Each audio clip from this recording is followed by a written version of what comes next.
अब जैसे कि आप लोगों को पता है कि डीए और डीआर इंक्रीज हो गया जनवरी 2023 से, जो कि अभी का जो 38% था वो बढ़ करके 42% हो जाएगा जनवरी 2023 के लिए, जिसके बारे में ऑलरेडी हमने आपको पहले से भी बताया हुआ है। तो आज के इस वीडियो में हम ये जानेंगे कि अपनी बढ़ी हुई सैलरी और पेंशन को डीए और डीआर के अकॉर्डिंग उसे कैलकुलेट कैसे करेंगे।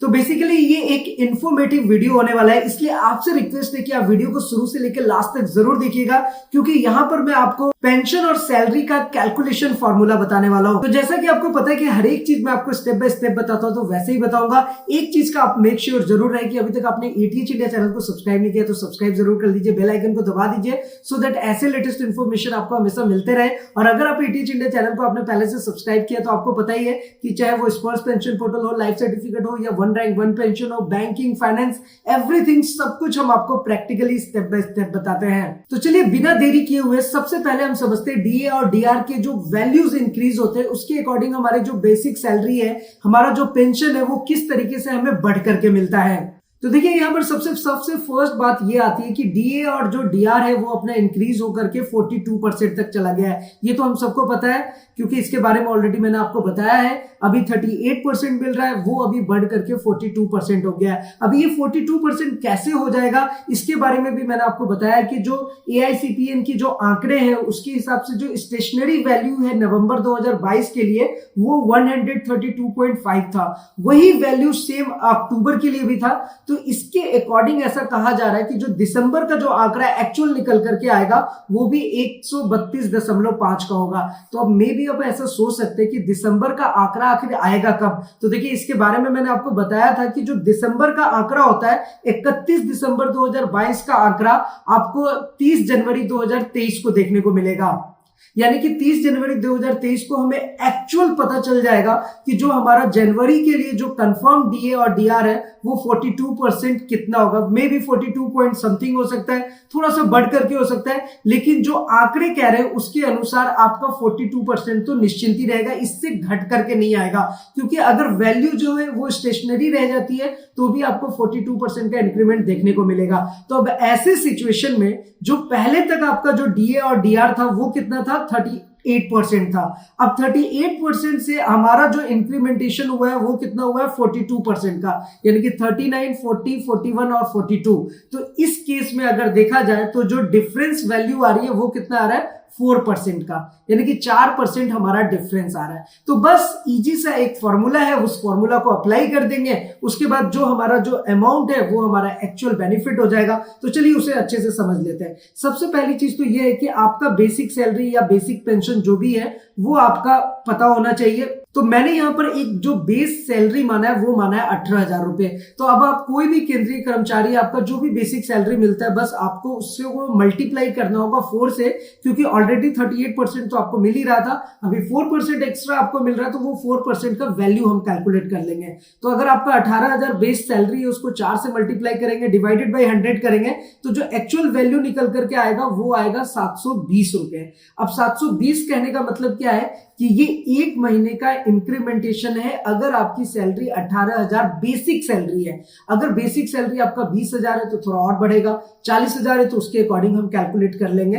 तो ये आपका एक महीने का डीए और डीआर इस तरीके से आप कैलकुलेट कर सकते हैं अकॉर्डिंग टू 42%। अभी जनवरी 30 जनवरी तक हमें पता चलेगा कि वो 42 पॉइंट समथिंग होगा या 42 पॉइंट से थोड़ा बढ़ करके होगा, लेकिन लमसम जो वैल्यू है वो इतना ही आएगा जो मैं अभी आपको कैलकुलेट करके बता रहा हूं। और यही तो हमारी कोशिश होती है कि हम सारी इंफॉर्मेशन आपको पहले ही बताते हैं, अच्छे तरीके से आपको अपडेट करते हैं। तो हमारी ये कोशिश कैसी लगती है एक बार हमें नीचे कमेंट करके जरूर बताइएगा। चलिए अब नीचे आते हैं। देखिए मैंने यहाँ पर एक चीज और बहुत ही इंपॉर्टेंट मेंशन किया है, वो है डिसेबिलिटी और अदर्स से रिलेटेड। देखिए क्या होता है ना, समटाइम्स आप पेंशन रिसीव कर रहे होते हैं या फिर आप कोई सैलरी रिसीव कर रहे हैं, तो आपका कुछ डिसेबिलिटी का भी कुछ अलग से पेमेंट बन रहा है, कुछ अदर्स कुछ प्रॉब्लम है उसका भी बेनिफिट आपको सरकार पे कर रही है, तो उसमें भी डीए और डीआर मल्टीप्लाई होता है। ये हमेशा आपको ध्यान में रखना है। तो जो बेसिक सैलरी है उसमें जो वैल्यू आएगा वो तो 720 रुपए आ गए, अगर आपका 18,000 सैलरी है। अब इसमें डिसेबिलिटी में मान लीजिए कि आपको 2,000 रुपए मिल रहे हैं या फिर 1,000 रुपए मिल रहे हैं, 500 मिल रहे हैं, उसको भी मल्टीप्लाई कर करके 100 से डिवाइड करेंगे, तो ये जो आपका वैल्यू निकल के आएगा ये भी आपका डीए और डीआर का वैल्यू होगा। एक महीने का। तो एक महीने का तो आप समझ के आ गए होंगे कि अगर आप नॉर्मल है तो एज ए आपको 720 रुपीज का आपको बेनिफिट मिल रहा है। अगर आप लाइक कुछ अदर्स आप कुछ बेनिफिट ले रहे हैं तो वो भी इसमें अमाउंट में जुड़ जाएगा, किसमें 720 रुपए में।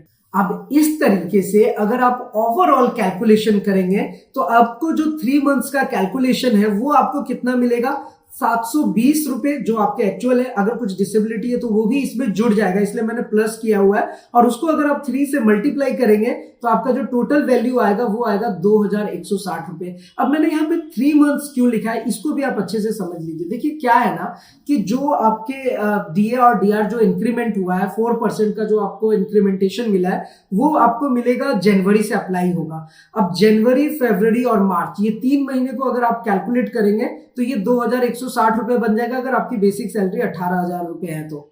अब मैं ऐसा इसलिए बोल रहा हूं क्योंकि देखिए इंक्रीमेंटेशन तो आपका जनवरी से हो गया, यानी कि 42% आपका लागू हो जाएगा 1 जनवरी से।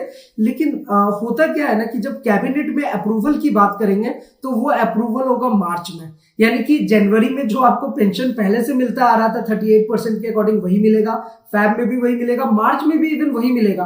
अब मार्च में जब कैबिनेट की अप्रूवल हो जाएगी तब आपका एक्चुअल पेंशन जो है वो 42% के अकॉर्डिंग कैलकुलेट होकर के आपको अप्रैल में दिया जाएगा। लेकिन आपके लिए गुड न्यूज ये है, अच्छी बात ये है, बढ़िया चीज ये है कि जो 3 महीने रह गए थे जनवरी, फरवरी और मार्च, उसका भी सरकार आपको कैलकुलेट करके वो अप्रैल के महीने में ही सबमिट कर देती है। तो ओवरऑल आप पहले से ही समझ लीजिए कि आपका बेसिक सैलरी के आधार पर जो 3 महीने का इंक्रीमेंटेशन हुआ है डीए और डीआर में, उसका जो सैलरी का जो अमाउंट है वो आपको अप्रैल में मिलेगा। तो ये जो मैंने 3 मंथ्स लिखा है ये अप्रैल के अकॉर्डिंग लिखा हुआ है। अब इसी तरीके से अगर आप 6 महीने का कैलकुलेट करना चाहते हैं तो जाहिर सी बात है 720 रुपए को 6 से मल्टीप्लाई कर दीजिए, टोटल जो हमारा वैल्यू आएगा वो आएगा 4320 रुपीज, यानी कि 4320 रुपए का बेनिफिट होगा 6 महीने के लिए। दोस्तों मुझे उम्मीद है कि ये इन्फॉर्मेटिव वीडियो आपको जरूर पसंद आई होगी। अगर वीडियो अच्छा लगे तो लाइक जरूर करें, कमेंट करें, शेयर करें और सब्सक्राइब भी करें। तो ये तो समझ में आ गया कि अब आप जब भी आपको अपने पेंशन का, अपने सैलरी का डीए और डीआर कैलकुलेट करना है तो आप उसके डिफरेंस के अकॉर्डिंग कैलकुलेट कर लेंगे जो आपको अभी मिल रहा है उसके अकॉर्डिंग। सेकेंड चीज आपको ये भी पता चल गई कि जो कैबिनेट का अप्रूवल है इस डीए और डीआर को लेकर के वो मार्च में होगा।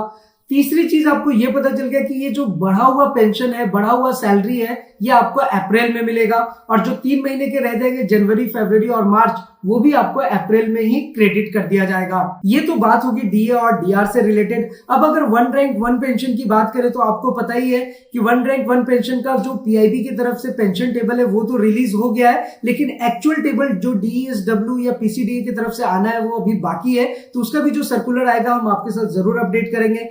स्पर्श पेंशन पोर्टल में आपको किस तरीके से सारी चीजें अपडेट करनी है, लॉगिन कैसे करना है, इसके बारे में प्रैक्टिकली हमने बताया हुआ है। लाइफ सर्टिफिकेट की बात करें तो जो डेटा माइग्रेट हो चुके हैं स्पर्श में उनका 28 फरवरी तक डेटा एक्सटेंड हो चुका है और जो लोग माइग्रेट नहीं हुए उनको बैंक में नवंबर में ही अपना लाइफ सर्टिफिकेट सबमिट करना था। तो आप अपने स्टेटस भी चेक कर सकते हैं पीसीडीए के ऑफिशियल वेबसाइट पे जाकर के। तो ओवरऑल मैंने सारे पॉइंट्स को कंक्लूड करके आपको बता दिया है। फिर भी अगर आपके मन में कोई सवाल रह जाए, किसी भी टाइप का क्वेश्चन हो, क्वेरीज हो, तो आपको पता है कि आप हमारे साथ नीचे कमेंट करके पूछ सकते हैं। और अब साथ ही साथ अगर आप अपना कोई एडवाइस या फिर अपना कोई सुझाव देना चाहते हैं तो वो भी आप हमारे साथ जरूर शेयर करें। तो फिलहाल आज के इस वीडियो में इतना ही, फिर मिलते हैं किसी नेक्स्ट इंटरेस्टिंग वीडियो में। तब तक के लिए सलाम, दुआ और प्रणाम, सत श्री अकाल। Keep watching, keep smiling. अपना और अपने साथ सबका ख्याल रखिए। जय हिंद, वंदे मातरम।